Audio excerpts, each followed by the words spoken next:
Hello students, आज आपकी नई यूनिट स्टार्ट हो रही है और यूनिट है आपकी करंट इलेक्ट्रिसिटी, धारा वैद्युत। इससे पहले आपने इलेक्ट्रोस्टैटिक्स, स्थिर वैद्युतिकी आपने पढ़ी है। पूरी यूनिट में 3-4 चैप्टर हमने उसमें डिवाइड किए थे, 4 चैप्टर में वो आपने पढ़ लिया है।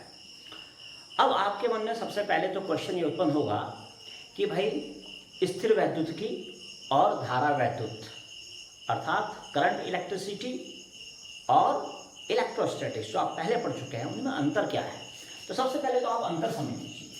देखिए, आप जो पढ़ चुके हैं वो थी आपकी स्थिर वैद्युतिकी, और स्थिर वैद्युतिकी में आपने एक स्थिर आवेश के गुणों की आपने स्टडी करी थी, यानी कि आवेश जो था वो आपका स्थिर था, आवेश आपका गतिमान नहीं था।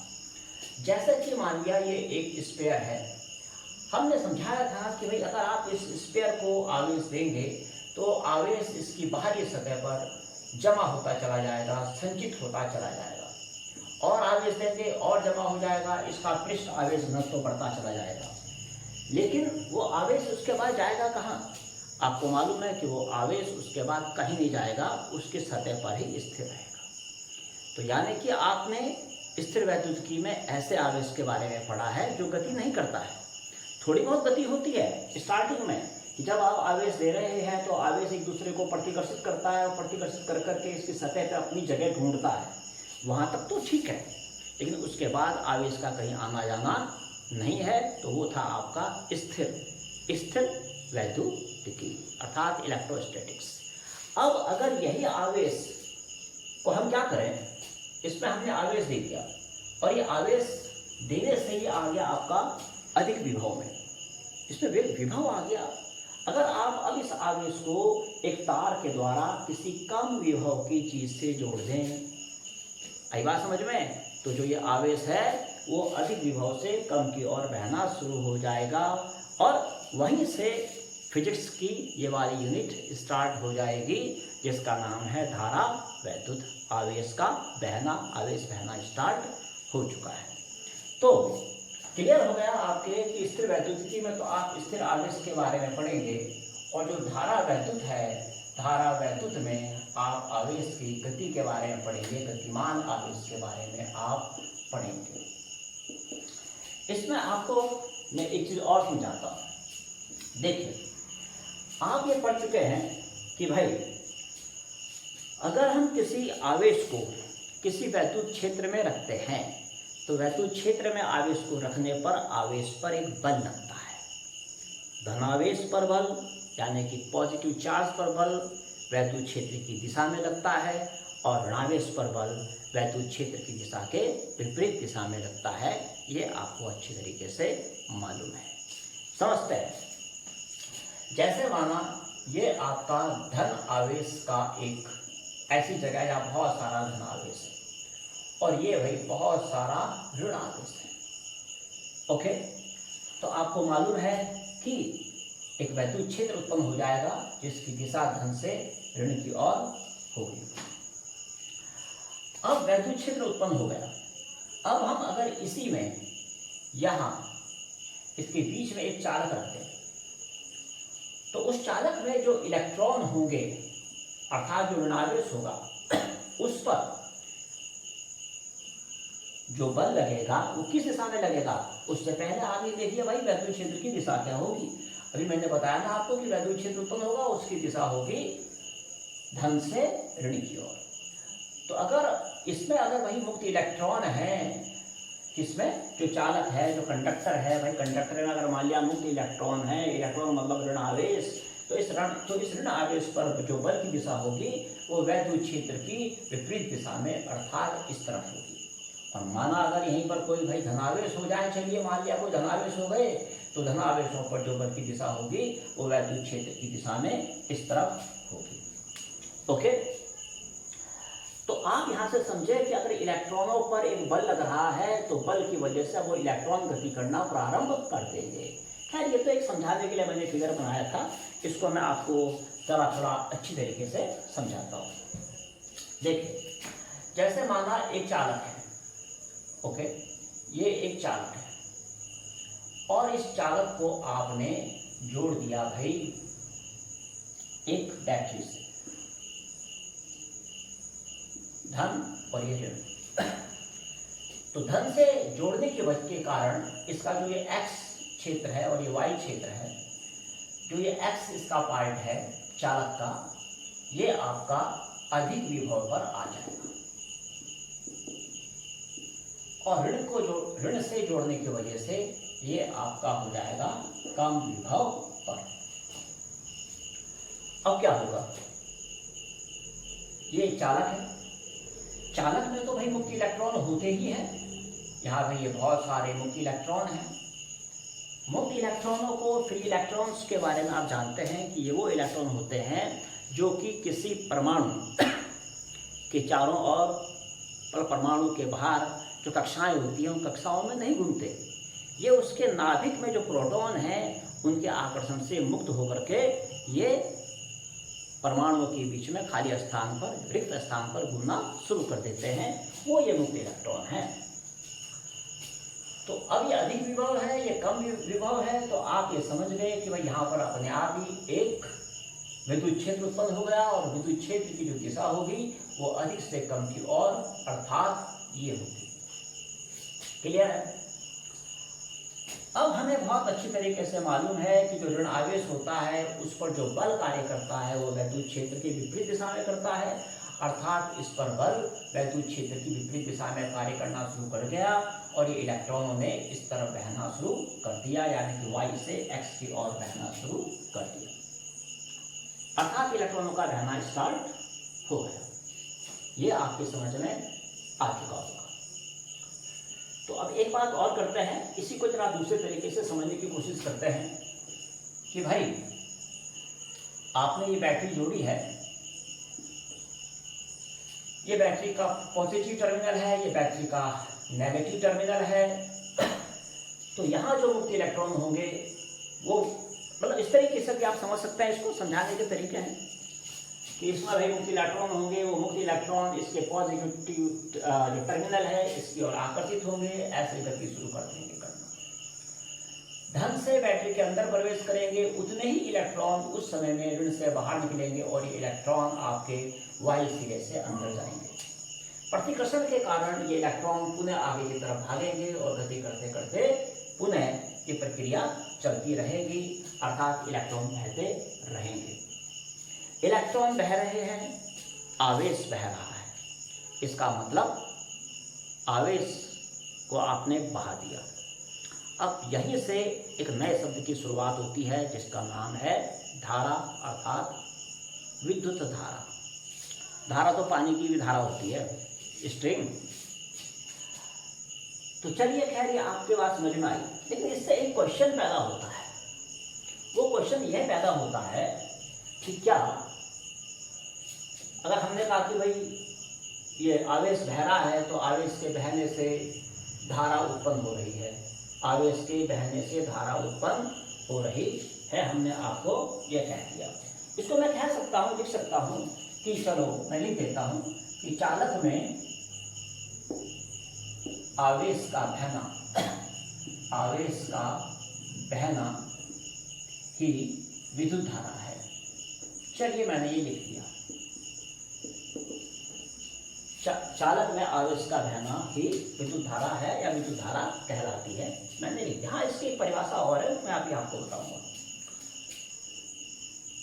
तो इससे एक क्वेश्चन ये राइज होता है कि क्या जो धारा है वो ऋण टर्मिनल से नेगेटिव जो टर्मिनल है इससे पॉजिटिव की ओर बहती है, क्योंकि इलेक्ट्रॉन तो इस तरीके से बह रहे हैं।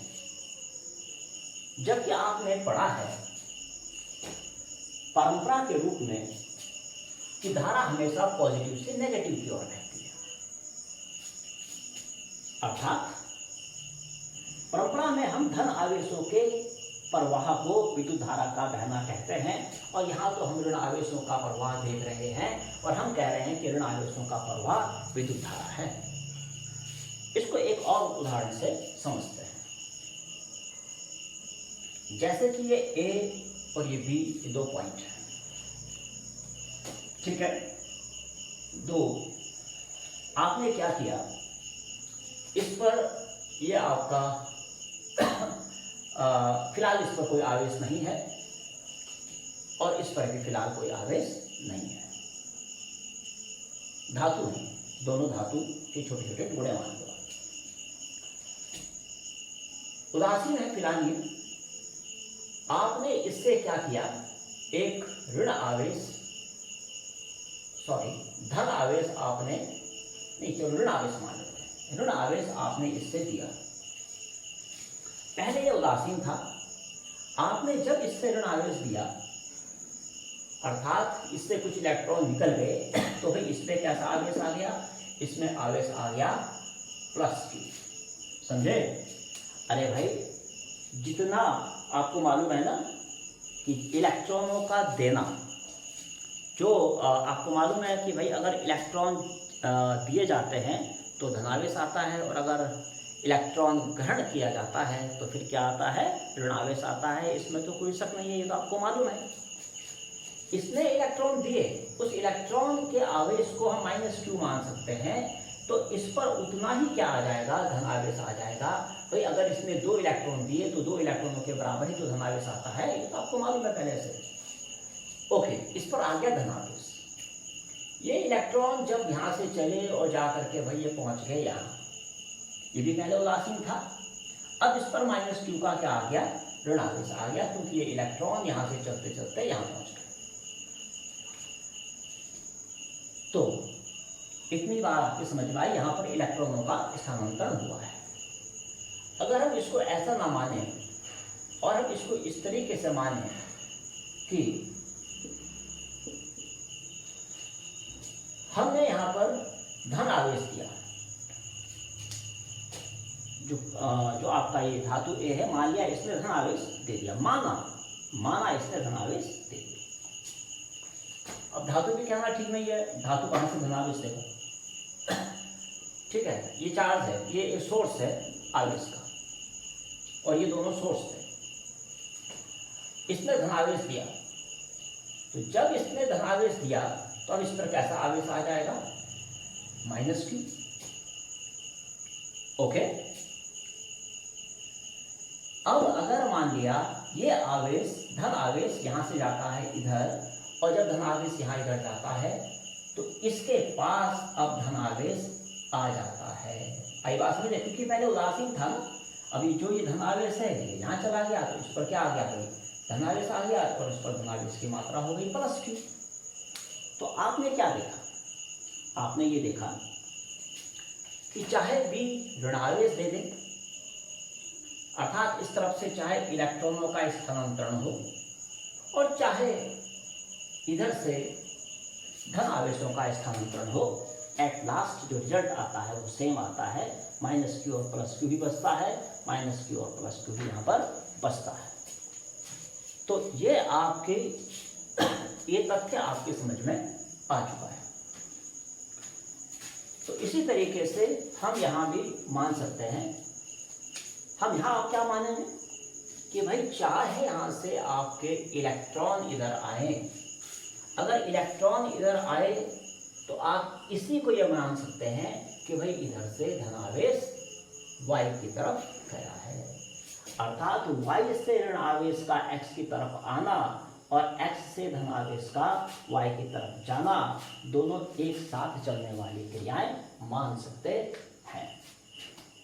ठीक है, तो कन्वेंशनली हम आवेश का बहना धन से, यानी कि धन टर्मिनल से ऋण की ओर मानते हैं और इसलिए हम धारा को धन से ऋण की ओर बहता हुआ प्रदर्शित करते हैं अपने सर्किट में। और अगर आपको माइनस से प्लस की तरफ धारा को बहना दिखाना है तो उस धारा का नाम इलेक्ट्रॉन धारा कहा जाता है।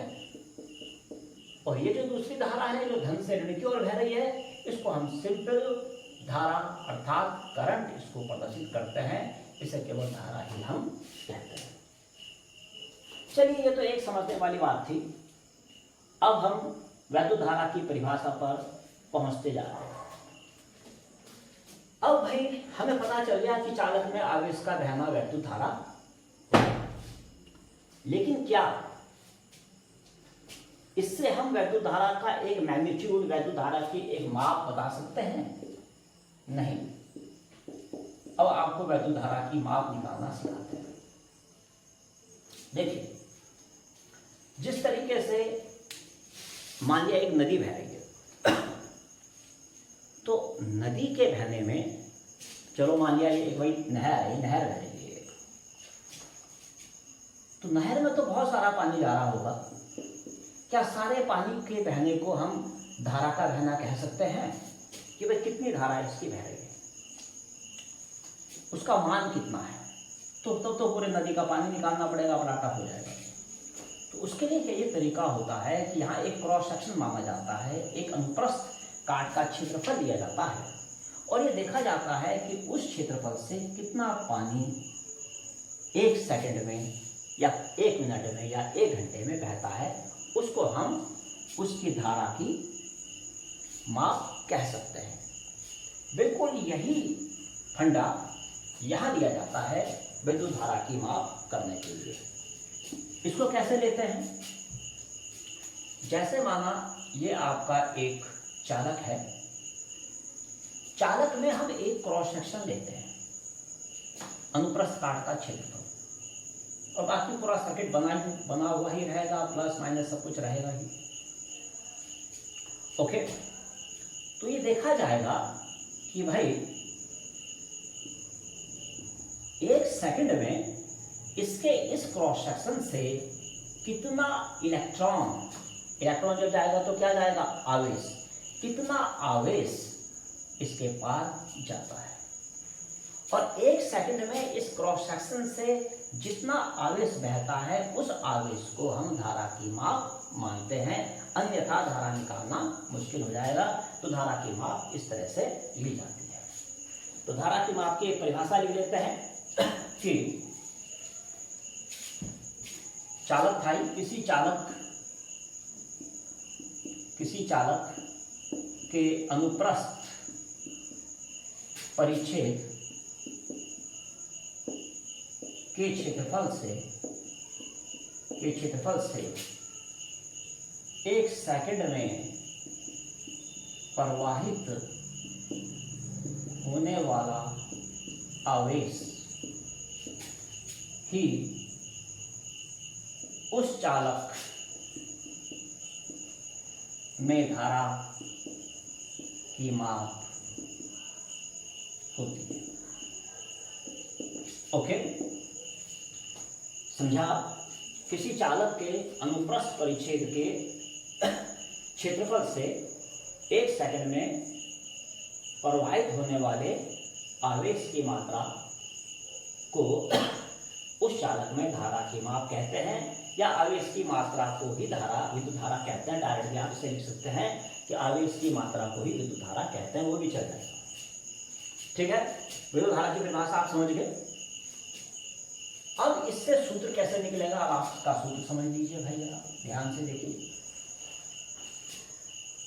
भाई माना जैसे यह है वो अनुप्रस्थ परिच्छेद, t सेकंड में अगर इस अनुप्रस्थ परिच्छेद से Q आवेश बहता है, तो आपको तो ये दिखाना है कि 1 सेकंड में इस अनुप्रस्थ परिच्छेद से कितना आवेश बहेगा।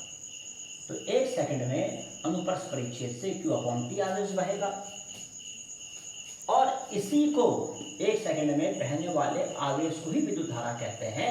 इसी को कहते हैं आप विद्युत धारा I हो जाता है Q/T। समझे क्या लिखा मैंने? I Q/T। क्लियर? अब भाई इसके पश्चात आगे चलें, और सूत्र तो आपको पता चल गया। चलिए इस सूत्र से निकालते हैं इसका मात्रक। ऊपर थोड़ा सा जरा मिटा देते हैं। आप इसको विद्युत धारा की परिभाषा को उतार लीजिए, जो आपको इसमें सूत्र में आप ये जरूर लिखना कि माना, ऐसे लिख देना, थोड़ा मैं हर चीज लिखूंगा तो बहुत समय लग जाएगा, कि माना t सेकंड में अनुप्रस्थ परिच्छेद से बहने वाला आवेश Q, इसलिए 1 सेकंड में बहने वाला Q/T, और 1 सेकंड में बहने वाले आवेश को विद्युत धारा कहते हैं, इसलिए I Q/T। तो ये आपका इस तरीके से आपका पूरा आपका छोटा सा एक बहुत छोटा सा एक आपका सूत्र आपने निकाल दिया। ठीक है, चलिए अब हम करते हैं इसका मात्रक निकालते हैं। मात्रक तो बहुत आसान है इसका निकालना।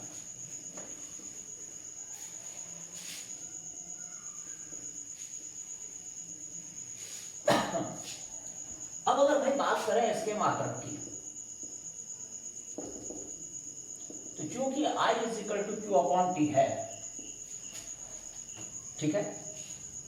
अच्छा हाँ, थोड़ा इसको मैं आगे भी ले लेता हूं, ठीक है। एक तात्कालिक धारा का मान भी ले लेते हैं कि भाई यदि आपका कभी समय बहुत सूक्ष्म हो, ओके, यदि समय बहुत सूक्ष्म हो, समय बहुत सूक्ष्म हो, तो इस स्थिति में क्या होगा?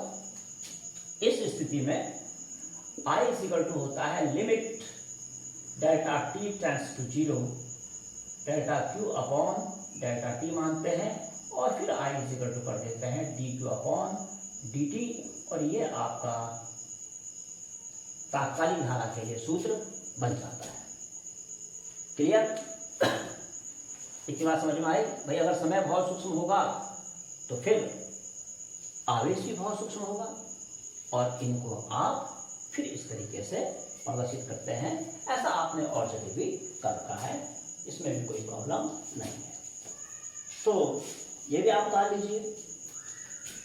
अब मात्रक के बारे में बात कर रहे थे भाई, I is equal to Q upon T आता है, इसलिए I इज इक्वल टू क्या आ जाएगा बताइए? कूलाम और प्रति सेकंड। इस कूलाम प्रति सेकंड को ही हम एम्पियर कहते हैं। क्या कहते हैं? एम्पियर इसको कहा जाता है। और यहीं से एक एम्पियर की परिभाषा भी निकलती है। अब एक एम्पियर की परिभाषा क्या बन जाएगी? यहीं से देखिए आप,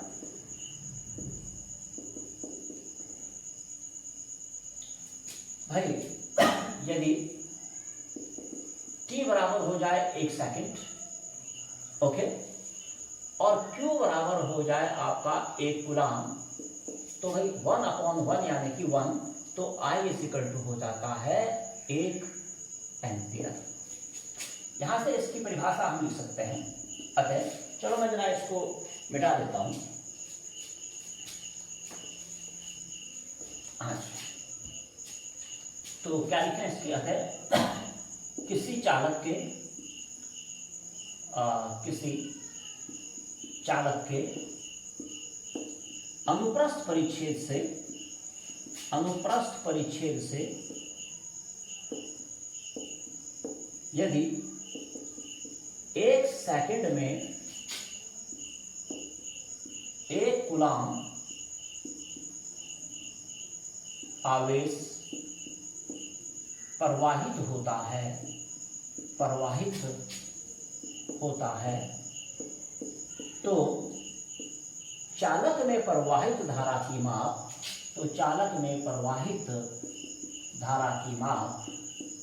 की माप 1 एम्पियर होती है। समझे? ये भी आपकी बात क्लियर हो गई। तो आपने 1 एम्पियर की परिभाषा भी आपने समझी। अब इसके आगे चलते हैं भाई, और आगे देखते हैं कि आगे हमें क्या करना है। 1 एम्पियर की परिभाषा क्लियर हो गई आपकी। इसके पश्चात अभी देखते हैं कि भाई चालक सदिश राशि है या अदिश, ये सदिश है या भाई ये अदिश राशि है, इसको क्लियर करते हैं। देखिए, आपको ऐसा लग रहा होगा, सॉरी, धारा सदिश है या अदिश, तो आपको ऐसा लग रहा होगा कि भाई जो धारा है, धारा की एक दिशा होती है, धारा एक दिशा में बह रही है, इसलिए धारा सदिश राशि है। लेकिन नहीं, धारा सदिश नहीं होती, धारा को अदिश राशि कहा जाता है। क्यों कहा जाता है, इसके बारे में आपको थोड़ा सा समझाते हैं। देखिए, धारा को अदिश राशि इसलिए कहा जाता है क्योंकि धारा जो है वो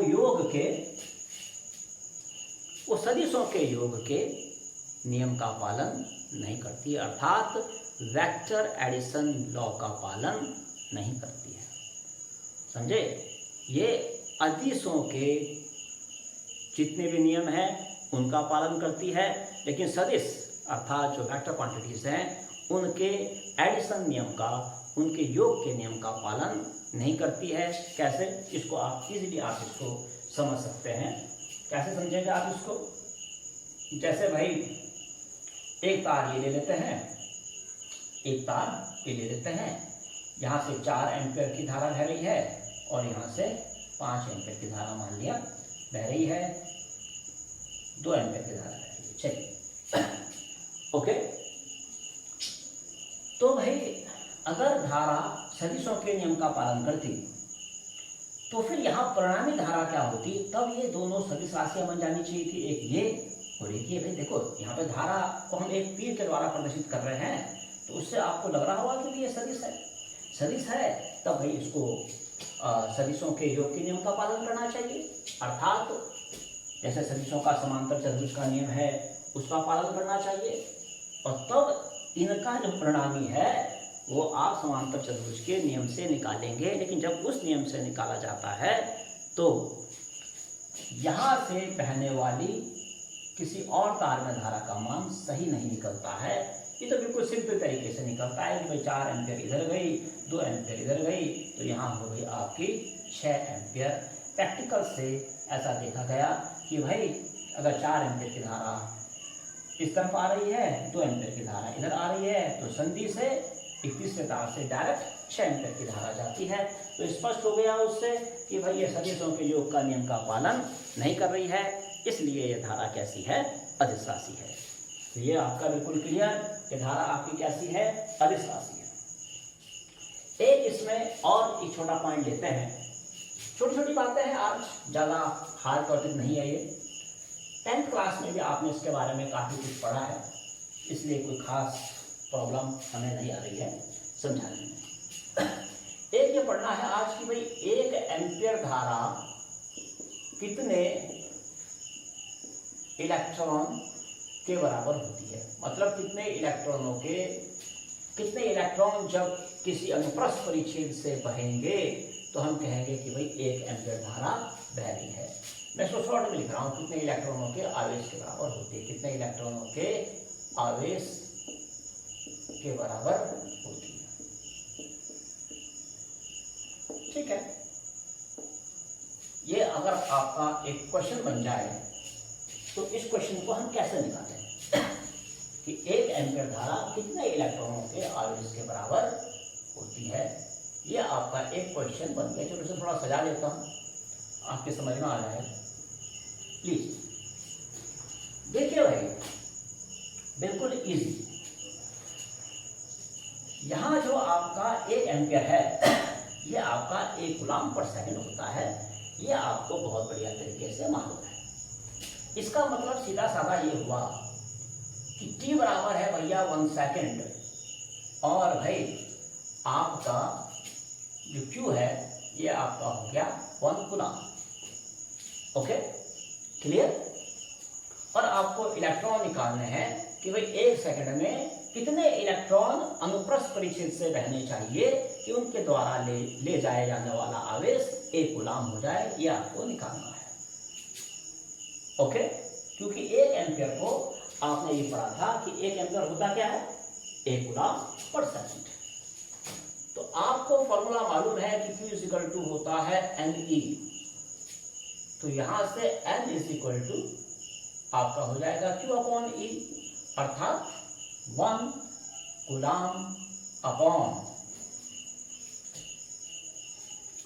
क्या E। इट मीन्स कितना भाई? 1.6 इंटू 10⁻⁻19। समझे भाई? आपको केवल यही तो निकालना है कि 1 कूलम्ब आवेश कितने इलेक्ट्रॉन ले जाएंगे।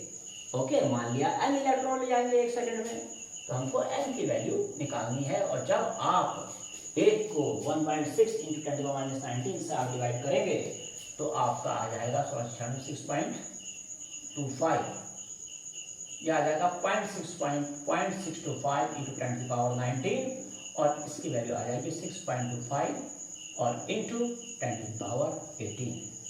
यानी कि इतने इलेक्ट्रॉनों के बराबर आवेश होना चाहिए तब जाके मतलब इतने इलेक्ट्रॉन एक क्रॉस सेक्शन से एक सेकंड में पार होने चाहिए, तब हम कहेंगे कि भाई 1 एम्पीयर धारा बह रही है। क्लियर?